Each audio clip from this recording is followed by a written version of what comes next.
देखा मंगला दीदी, तुम कहती थी यशोधरा के चरण पड़े और युद्ध आ गया। आज मैं कहती हूं यशोधरा के चरण पड़े और कपिलवस्तु ने विजय पाई।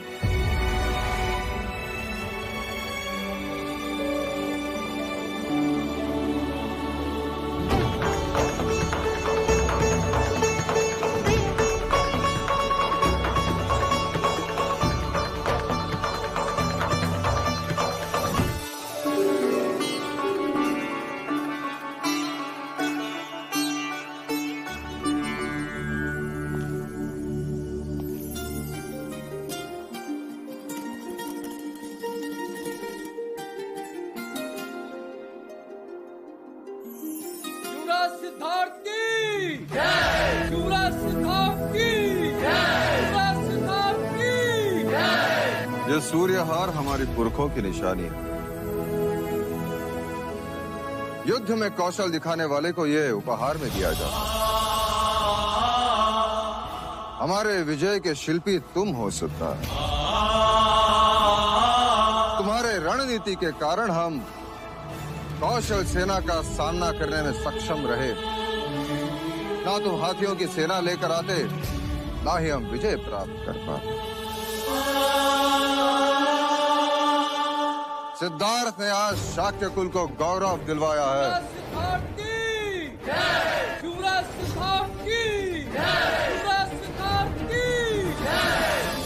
मेरा ये कार्य राजा दंडपानी के बिना अधूरा होता महाराज।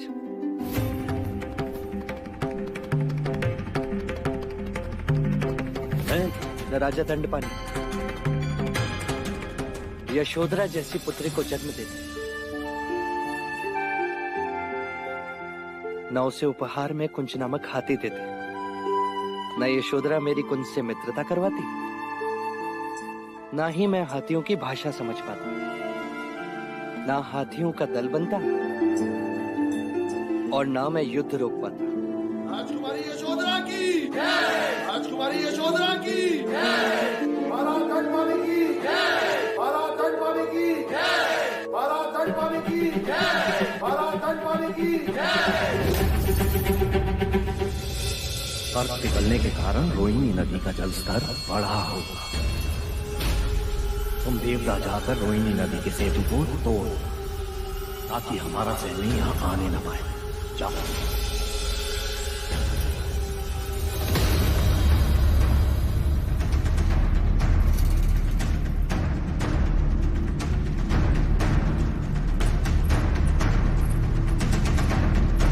पिताजी आप? सत्ता पाने के लिए कभी कभी कूटनीति की सहायता भी लेनी पड़ती है। तो क्या सत्ता माँ के मायके, मेरे ससुराल, पुत्री के सुख से भी अधिक प्रिय है पिताजी? अपनों के लहू से सने सत्ता के सिंहासन पर बैठकर क्या आप चैन की सांस ले सकोगे? स्वार्थ की चरम सीमा कहें या फिर मनुष्य की नीचता?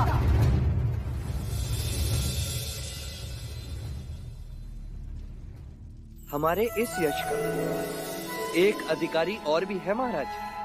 कौन? कुमार देवदत्त। कुमार देवदत्त की बोलो, कुमार देवदत्त की बोलो, कुमार देवदत्त की। सत्य कहा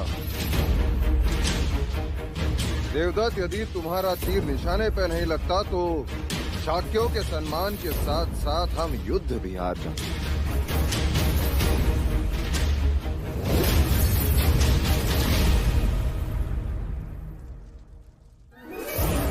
क्षमा महाराज,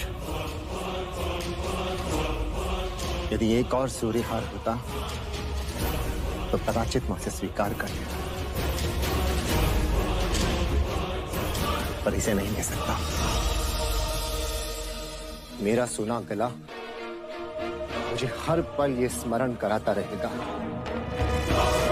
कि मैं ज्येष्ठ तो हूं, पर अभी सर्वश्रेष्ठ नहीं। देवदत्त,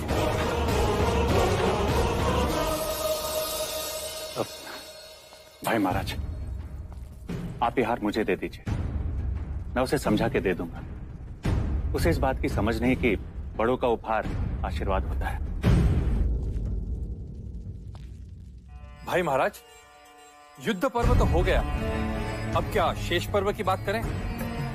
विजय उत्सव के साथ साथ जो रुका हुआ है वो विवाह उत्सव भी मना लें।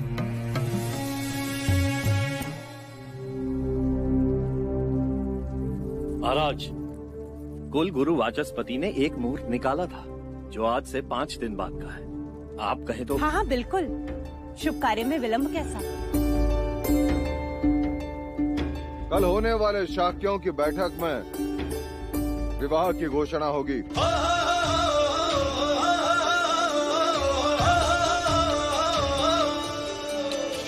मंगल मंगल छायो है, आनंद है खुशियों का। सेनापति जी, ये हार हमारी तरफ से युवराज को पहना देना और उनसे कहना कि उनके पराक्रम की बातें अब हर घर घर में हो रही है। युवराज जी, युवराज जी, युवराज जी, युवराज जी, युवराज जी, युवराज जी। देखा आपने, हर घर में केवल सिद्धार्थ की ही गाथा गाई जा रही है। अपना लहू बहा के युद्ध किया हमने और अंतिम क्षण में सारा श्रेय सिद्धार्थ मिल गया। रात की और आपकी सेना की तो कोई गिनती ही नहीं। सेनापति जी, मुझे दुख तो इस बात का है कि प्रसन्नजीत से संधि करते समय एक भी शाक्य राजा से नहीं पूछा गया। और आप तो शाक्य संघ के सदस्य हैं, सेनापति हैं। आपसे तो पूछा होता कि क्या प्रसन्नजीत जैसे शत्रु का बलिदान देना उचित है? कदापि नहीं। इसका दुष्परिणाम तो हमें भुगतना ही होगा। प्रसन्नजीत निश्चित ही हम पर पुनः आक्रमण करेगा। अर्थात महाराज और सिद्धार्थ का निर्णय उचित नहीं था? नहीं, कदापि नहीं। तो ये प्रश्न शाक्य सभा का मुद्दा हुआ या नहीं? निसंदेह हुआ। उन्हें इसका उत्तर शाक्य सभा में देना ही होगा।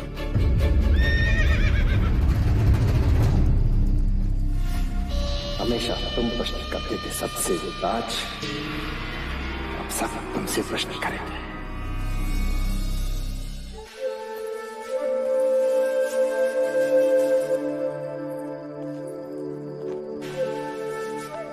अब बताओ, हम कहाँ हैं? तुम्हारे ईश्वर के समक्ष। तुमने कैसे जाना? प्रसाद की सुगंध जो आ रही है। और तुमने बहुत सारे दिए सजाएं गोपाल। अब ये तुमने कैसे जाना? आदत है तुम्हारी, सुख में दिए, दुख में भी दिए।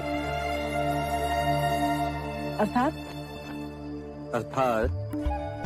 दुख में दिए जलाकर तुम प्रार्थना करती हो और सुख में दिए जलाकर तुम उपकार मानती हो। सच कहा।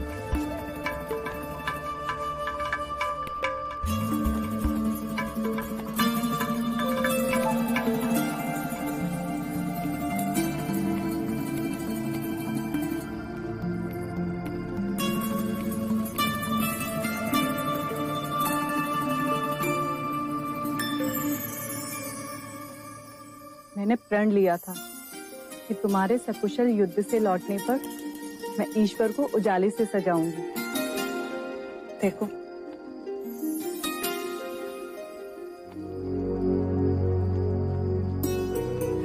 और मैं ना लौटता तो इन्हीं दियों की लौ में अपने प्राण त्याग देती। छोड़ो, मैंने कहा छोड़ो मुझे। जो मन में आया कह दिया। क्षत्रिय रणभूमि में लड़ते हैं और छत्राणियां अपनी भावनाओं से लड़ती हैं। तुम तो इतनी सी बात का बुरा मान गई गोपा। बैठो, चलो वो अपनी आंखें बंद करो। बंद करो।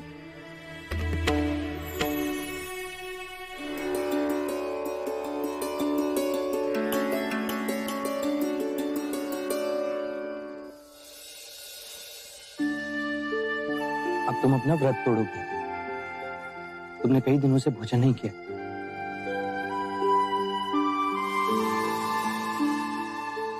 और तुम्हें कैसे पता कि मैंने अभी तक कुछ नहीं खाया? क्योंकि भूखे लोग जल्दी रूठ जाते हैं ना। रूठ गई ना? मैं जानता था गोपा, मेरे लौटने से पहले तुम कुछ नहीं खाओगे। अरे ये क्या? अब तुम लौटकर आ ही गए हो तो तुम ही अपने हाथों से खिलाओगे, वरना मैं रूठी रहूंगी। भूखी जो हूं।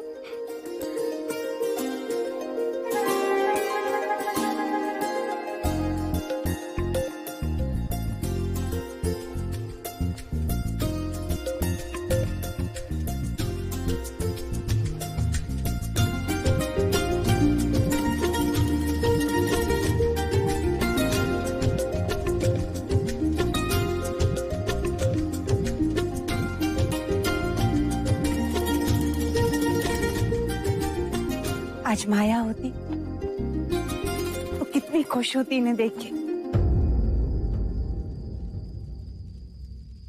कौन कहता है कि माया यहाँ नहीं है?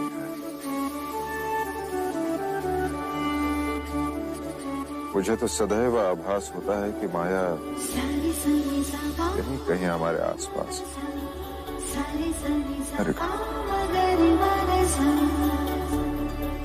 कहीं नहीं गई वो।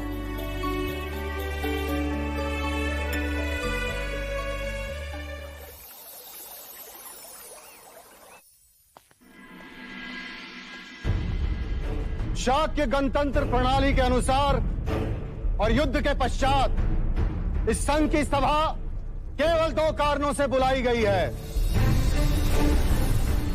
सर्वप्रथम मैं आप सबको युद्ध में विजयी होने की बधाई के साथ साथ अपने पुत्र युवराज सिद्धार्थ और यशोधरा के विवाह का आमंत्रण देता हूं,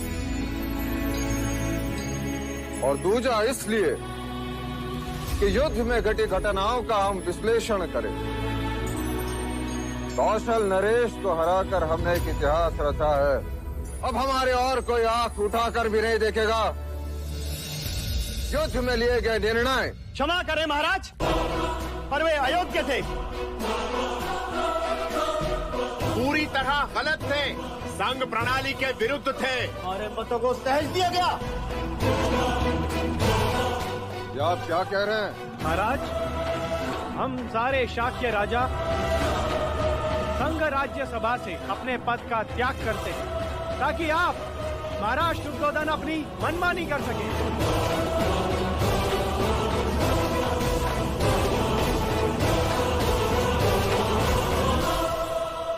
ये आप क्या कह रहे हैं राजन? वही जो सच है। शाक्य गणराज्य अब गणतंत्र नहीं रहा। हाँ, नहीं रहा, बिल्कुल नहीं रहा। नहीं रहा, ये गलत है। मगध और कौशल की तरह अब सर्वमुख्तार हो गया है। सर्वमुख्तार हो गया है। ये आप क्या कह रहे हैं? युद्ध के विषय में आपने हमें अपने विश्वास में नहीं लिया। नहीं लिया, अपने विश्वास में नहीं लिया। वो समय विचार विमर्श करने का नहीं था। मैंने ऐसा कोई निर्णय नहीं लिया जिससे हमें या शाक्य कुल को कोई खतरा हो। संजीत जैसे शत्रु को जीवित रखना ये गलत निर्णय था। गलत निर्णय था ये। गलत था, बिल्कुल गलत था। संजीत अपनी पूंछ में विष लेकर गया है। वो डंक मारने फिर से आएगा। और महाराज, युवराज सिद्धार्थ के इस निर्णय ने तो हमारे भविष्य पे ही प्रश्न चिन्ह लगा दिया है। अब तो हर घड़ी यह खतरा रहेगा कि वो कब हम पर वार करेगा। और महाराज, आपने तो प्रसन्नजीत की गर्दन पर तलवार रख दी थी, पर सिद्धार्थ के कहने पर आपने उसे छोड़ दिया। ये आपका और केवल आपका निर्णय था, शाक्य गणता नहीं। महाराज, सारा शाक्य गणतंत्र आपके नेतृत्व का आदर करता है, किंतु युवराज सिद्धार्थ को इस प्रश्न का उत्तर इस राज्यसभा में देना ही होगा। और महाराज, युवराज सिद्धार्थ हैं कहाँ? जब संघ की मंत्रणा चल रही है तो संघ के सदस्य की अनुपस्थिति क्यों? कहिए महाराज।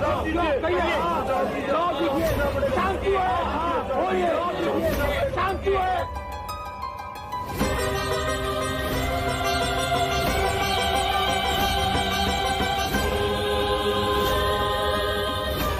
युवराज, मेरे पिता पिताजी को क्या हुआ? बोलो ना, क्या हुआ मेरे पिताजी को? वो बेसुध है। वो ठीक तो हो जाएंगे ना? बोलो ना।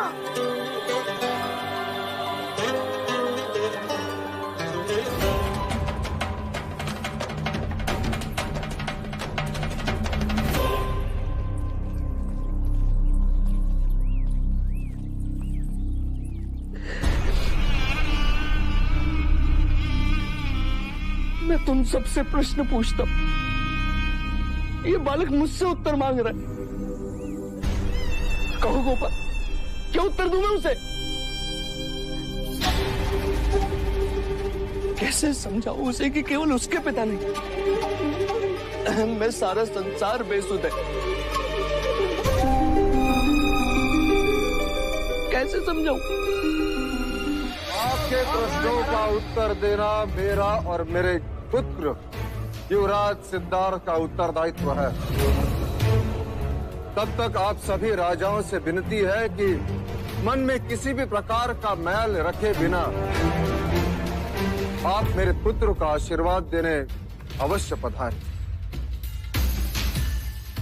विवाह के पश्चात केवल आपके उत्तरों की बैठक होगी। और आपके उत्तर संघ को योग्य ना लगे तो? तो क्या चाहते हैं आप?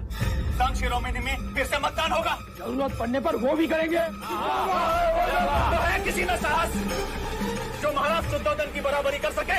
आपका बर्ताव प्रणाली के विरुद्ध है राजा द्रोणादन। और आपका अविश्वास अति अयोग्य।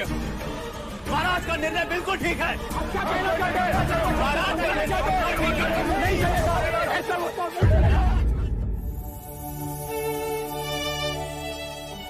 मां, आप चिंता ना करें। आपका एक पुत्र युद्ध में घायल हो गया तो क्या हुआ? आपका दूसरा पुत्र आपके सामने बैठा। मैं आपकी देखभाल करूंगा। आपका पुत्र हमारे लिए तलवार बना, तो क्या मैं आपकी लाठी भी नहीं बन सकता? बिल्कुल ठीक। शांत हो जाइए, शांत हो जाइए। अनुज, शांत हो जाए। गणतंत्र प्रणाली में संदेह को कोई स्थान नहीं। मुझे मतदान से कोई आपत्ति नहीं।